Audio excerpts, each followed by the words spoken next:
नमस्कार दोस्तों, स्वागत है आप सभी का चिराग क्लासेस के ऑनलाइन यूट्यूब चैनल के ऊपर। तो फ्रेंड्स, कैसे हो आप लोग? आशा करता हूं आप सब बढ़िया होंगे। तो फ्रेंड्स, आज के इस वीडियो के अंदर मैं आपको एक ऐसी वैकेंसी के बारे में जानकारी देने वाला हूं जिसमें जो आपका कंपटीशन है वो बहुत कम है। अगर इस भर्ती के लिए आप थोड़ी सी भी मेहनत कर लोगे तो इसमें आप अपना आसानी से सिलेक्शन ले सकते हैं। जी हाँ फ्रेंड्स, मैं यहाँ पर बात कर रहा हूँ ALP नई भर्ती 2026 के बारे में। इसका ऑफिशियल नोटिफिकेशन यहाँ पर जारी हो चुका है। टोटल वैकेंसीज की बात करें तो 11,127 आपकी टोटल वैकेंसी है। और अभी देखिए इसके अंदर बहुत सारे बदलाव हुए, वो बदलाव मैं आपको बताऊंगा इस वीडियो के अंदर। देखिए, इस बार आपका जो सिलेक्शन लेना बहुत ज्यादा आसान हो गया है। कट ऑफ भी आपका इस बार कम रहने वाला है। तो इस भर्ती से संबंधित A to Z जानकारी मैं आपको इस वीडियो के अंदर देने वाला हूं। तो आप सभी इस वीडियो को लाइक और चैनल को सब्सक्राइब कर दीजिएगा और बेल आइकन को जरूर प्रेस कीजिएगा, जिससे भर्ती से संबंधित नई नई जानकारी आपको सबसे पहले मिल सके। तो चलिए फ्रेंड्स, शुरू करते हैं और बात कर लेते हैं ALP 2026 नई भर्ती 2026 के बारे में। तो चलिए यहां पर आगे बढ़ते हैं। तो देखिए फ्रेंड्स, यहां पर इस वीडियो के अंदर मैं आपको RRB ALP 2026 आधिकारिक भर्ती की पूरी जानकारी देने वाला हूं। 11,127 पदों के लिए संपूर्ण चयन प्रक्रिया, 4 नए नियम और अचूक रणनीति बताऊंगा इस वीडियो के अंदर। 100% आधिकारिक नोटिफिकेशन से मैं आपको सारी कुछ जानकारी देने वाला हूं। तो आप सभी एक बार इस वीडियो को ध्यान से जरूर देखिएगा, ठीक है। यहां पर देखिए, सबसे पहले मैं आपको बता देता हूं क्या यह अवसर आपके लिए है या नहीं है। तो देखिए, वीडियो में आगे बढ़ने से पहले इस वीडियो के नीचे आपको एक हाइप वाला बटन मिलेगा, इसके ऊपर आपको जरूर क्लिक करना है। जो कैंडिडेट हाइप वाले बटन के ऊपर क्लिक करके कमेंट करता है किसी भी तरह का, तो मैं प्रत्येक बच्चे का यहां पर रिप्लाई देता हूं। तो आप भी कमेंट कीजिएगा, आपको भी रिप्लाई मिलेगा। तो चलिए यहां पर बिना किसी देरी के आगे बढ़ते हैं और बात कर लेते हैं आपकी इस भर्ती के बारे में। तो देखिए, पद क्या है? असिस्टेंट लोको पायलट यानी ALP की वैकेंसी है लेवल 2 की। और शुरुआती वेतन की बात करें 19,900 आपका शुरुआती वेतन रहेगा, यानी लगभग 36,000 रुपए पर मंथ आपको सैलरी देखने को मिलेगी, ठीक है। कुल रिक्तियों की बात करें 11,127 टोटल वैकेंसी है। पिछले वर्ष की तुलना में 12% अधिक सीटें हैं और ये जो सीटें हैं अभी और भी ज्यादा बढ़ेगी। मैं आपको बता रहा हूं, पूरा प्रूफ देने वाला हूं इस वीडियो के अंदर, तो ध्यान से देखिएगा। रेलवे भर्ती बोर्ड आधिकारिक सूचना देने वाला हूं, ठीक है, सभी जोन के बारे में। तो देखिए, चलिए यहां पर आगे बढ़ते हैं। अभी देखिए, वीडियो में देखिए, आगे बढ़ने से पहले अगर आप भी इस भर्ती की तैयारी करें तो यहां पर मैं आपके लिए बेस्ट बुक लेकर आया हूं, जिसमें आप देख पाओगे अगर आप चाहे रेलवे के किसी भी एग्जाम की तैयारी कर रहे हो, चाहे ALP की कर रहे हो, चाहे कोई भी एग्जाम हो, बेस्ट बुक यहां पर आ चुकी है अग्रवाल एग्जाम कार्ड की तरफ से।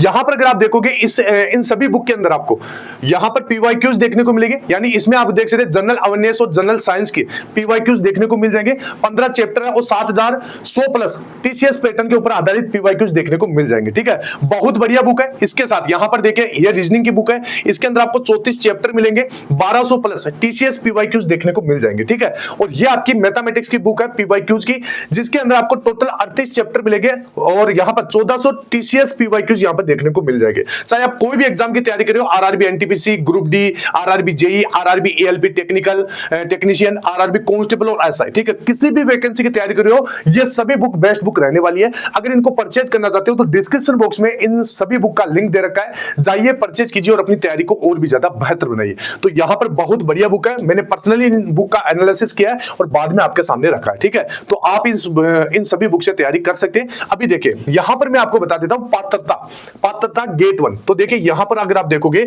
अगर आप इस भर्ती के लिए आवेदन कर रहे हो तो आपकी आयु सीमा क्या होनी चाहिए, कट ऑफ तिथि। तो देखिए, आपकी उम्र की गणना 1 जुलाई 2026 से की जाएगी, ठीक है। अगर आप सामान्य कैंडिडेट है तो आपकी उम्र 18 से लेकर 30 वर्ष के बीच में होनी चाहिए। जन्म 1 जुलाई 2008 के बाद का नहीं होना चाहिए, ठीक है। अगर आप OBC NCL के कैंडिडेट है तो 3 वर्ष की छूट मिलेगी इसके अंदर, ठीक है, यानी आपका जन्म 2 जुलाई 1993 तक मान्य है, ठीक है।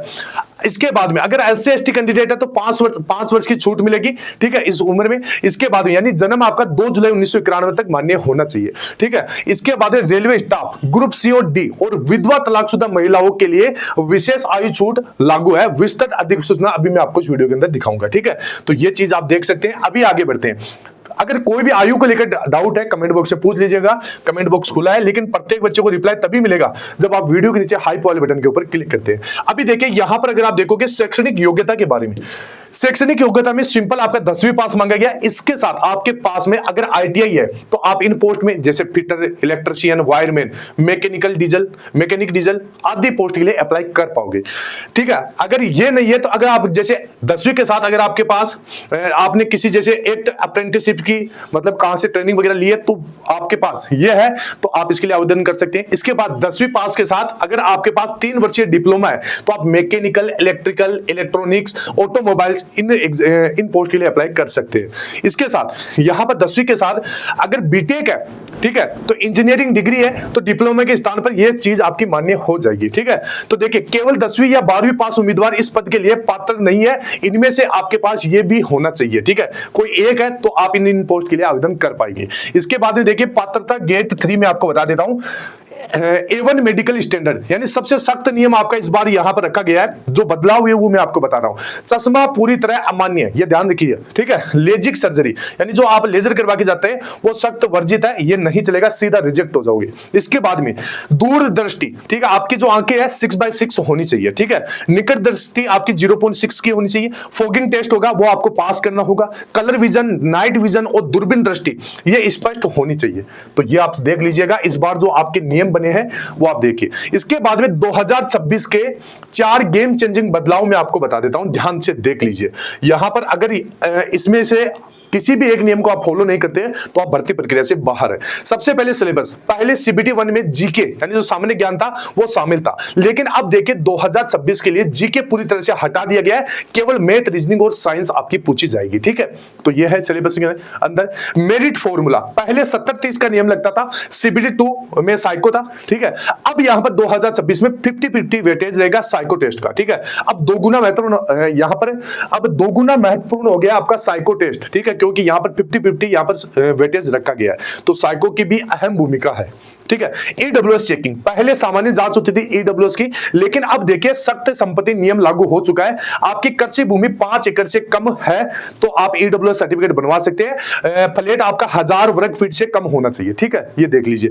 इसके बाद में प्रमाण पत्र, पहले आवेदन तक मान्य था। ठीक है, अब देखिए 2026 आवेदन तक मान्यता, पहले जो भी आपके प्रमाण पत्र थे जैसे OBC और EWS प्रमाण पत्र, अब देखिए 1 अप्रैल 2026 और 14 जून 2026 के बीच का ही होना चाहिए, ये आप देख लीजिए। ठीक है, तो देखिए इनको लेकर कोई भी डाउट है तो वीडियो के नीचे हाई वाले बटन के ऊपर क्लिक करके आप पूछ सकते हैं, मैं प्रत्येक बच्चे का रिप्लाई दूंगा। ठीक है, चलिए यहां पर आगे बढ़ते हैं। अभी देखिए इंपॉर्टेंट डेट के बारे में हम बात कर लेते हैं। तो देखिए क्रिटिकल काउंटडाउन कैसे, तो यहां पर अगर आप देखोगे तो इसमें देखिए आवेदन आपका 15 मई 2026 से स्टार्ट हो चुका है। ठीक है, और इसके बाद में 15 मई 2026 से स्टार्ट होने वाला है, और देखिए 14 जून 2026 रात 11:59 तक आवेदन की अंतिम तिथि रहेगी। 16 जून 2026 शुल्क भुगतान की अंतिम तिथि रहेगी। 17 जून से 26 जून 2026 मॉडिफिकेशन विंडो रहेगी, यानी गलतियों में सुधार का मौका आपको मिलेगा। अंतिम तिथि का इंतजार ना करिए, सर्वर क्रैश से बचने के लिए 20 मई के बाद अपना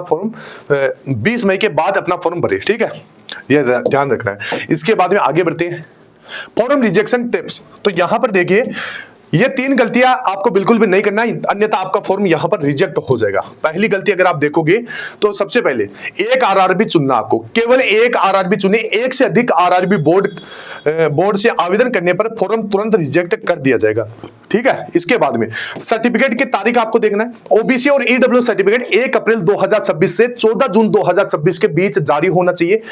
EWS के लिए वित्तीय वर्ष 2025-26 मान्य होगा। इसके बाद में एक NOC अनिवार्यता, यदि आप पहले से कार्यरत यानी वर्किंग है तो नए प्रारूप में NOC यानी नॉन ऑब्जेक्शन सर्टिफिकेट अनिवार्य है। ठीक है, तो ये देख लीजिए, ये जो बदलाव है वो मैं आपको बता रहा हूं। इसके बाद में आवेदन शुल्क के बारे में बात कर लेते हैं।